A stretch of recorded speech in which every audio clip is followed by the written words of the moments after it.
Oops! Andito na naman si Uncle Tax! Lunes pala, kaya off ko. Kaya ang gagawin ko, ako ay magsisimba. Masama kasi ang panaginip ko eh. Kaya ngayon, andito na ako sa bus stop para pumunta sa metro. Bago ang lahat, thumbs mark muna tayo. Kasi pag hindi nag-thumbs mark at mahuli ng pulis, baka ma-penalty pa tayo. Malaki pa naman ang penalty, nasa 300. Kumbaga sa Pilipinas, nasa 4,500. Shit! Kalaki! At ngayon, ako ay bumabiyahe na.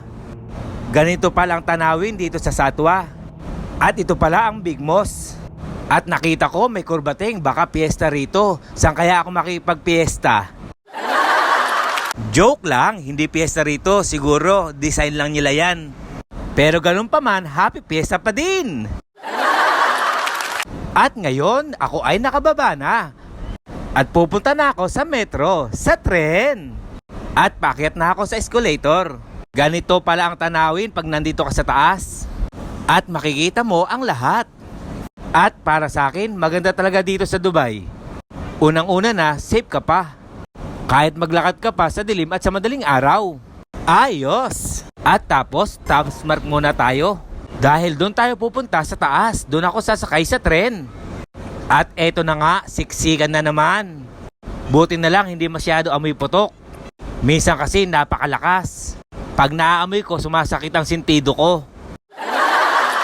At ganito naman pala ang tanawin sa taas. Maganda na, napakabilis pa ng sinasakyan ko. At eto nga, tumaas na ulit ako. At sasakay uli ako sa isang tren. Pa-red line, patungo sa pupuntahan ko. At buti na lang dito, hindi siksikan. Kaya mapapasabi ka na lang ng, wow! Ayos! At ganito naman pala ang tanawin sa green line.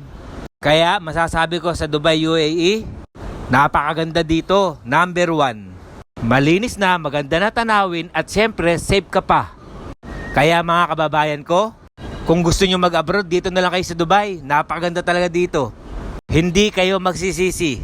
Pero kung magta-travel lang kayo, dito na lang. Kung trabaho naman, pwede naman. Kaso, kailangan talaga natin mag-ipon para sa pamilya natin. At syempre, sa kinabukasan at sa mga anak natin.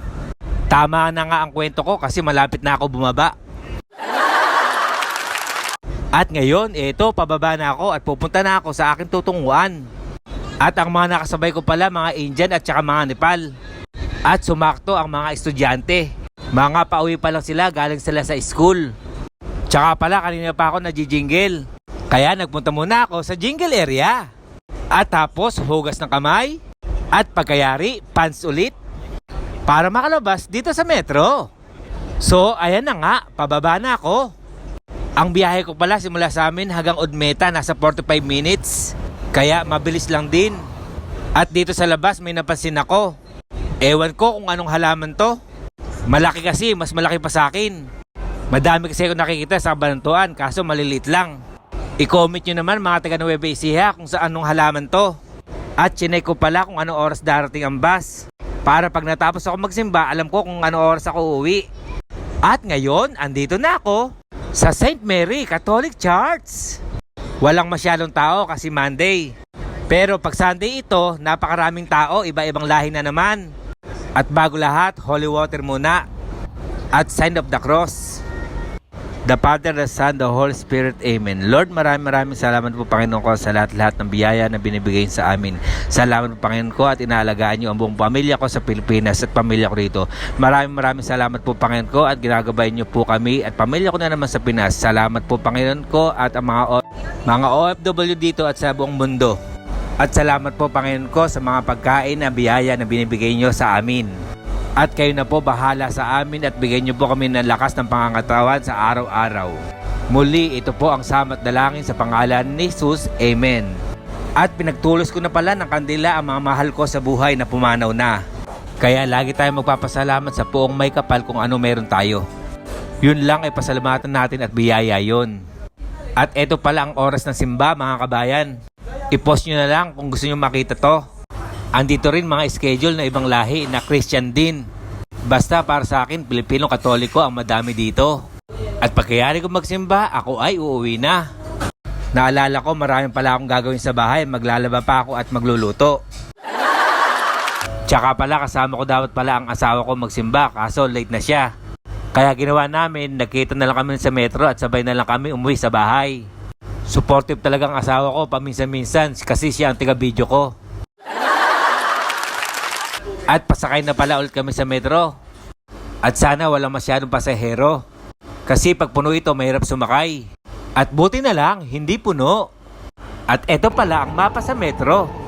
At para malaman natin kung saan tayo pupunta at destinasyon natin.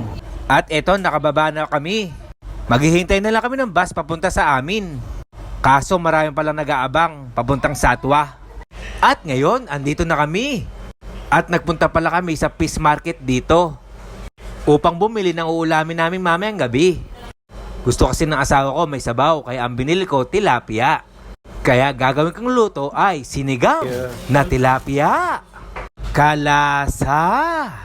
Kaya hanggang dito na lang. Ingat!